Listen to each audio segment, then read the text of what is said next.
ఎవరో పుణ్యాత్ముడు కొత్త షూ పెట్టి వెళ్ళాడు. ఆ దేవుడు అతని ఆశీర్వదించుగాక.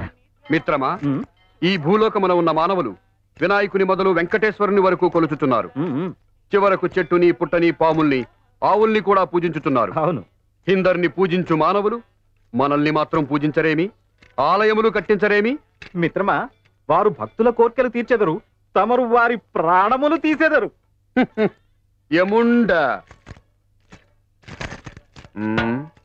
మిత్రమా, ఉదరమున ఎలకలు పరిగెడుతున్నట్టున్నది. అవి ఎలుకలు కాదు, పందికొక్కులు కాదు, దాన్నే ఆకలి అందురు. అయితే ఈ లోకంలో మనకి ఆకలి దప్పులు తప్పవన్నమాట. కైలాసవాస, మమ్ము కరుణించవయ్యా. ఆకలి తీరుటకు ప్రసాదం పంపినాడు ఆ పరమశివుడు.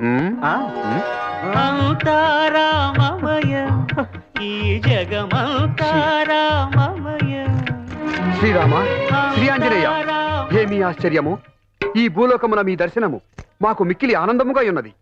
నాకు కూడా వేసవి కాలంలో పుచ్చకాయ తిన్నంత ఆనందంగా ఉంది స్వామి. హనుమా, ఏది నీ తోక? డ్రామా కంపెనీ డబ్బు కట్టలేదని పీకేసుకున్నాడు. పోతే పోయిందిలే, తోక నీకు ఈకతో సమానము కదా.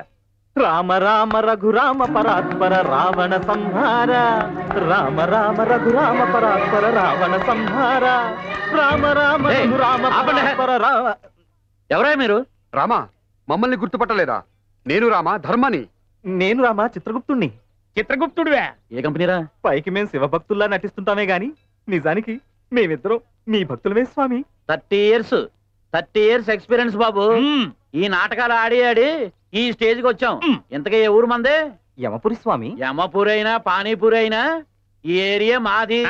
30 years లీజ్ ఇక్కడ బాబు. ముందు ఇక్కడి నుంచి వెళ్ళండి. మిత్రమా, వీళ్ళు మన రామాంజనేయులు గారు, పకటి వేషగాడు. పోతారా నా గత్తో బాధమంటారా? శాంతి శాంతి, అల్పులపై ఆగ్రహం తగదు. ఇంకా సొత్త తోసే ఎల్లండే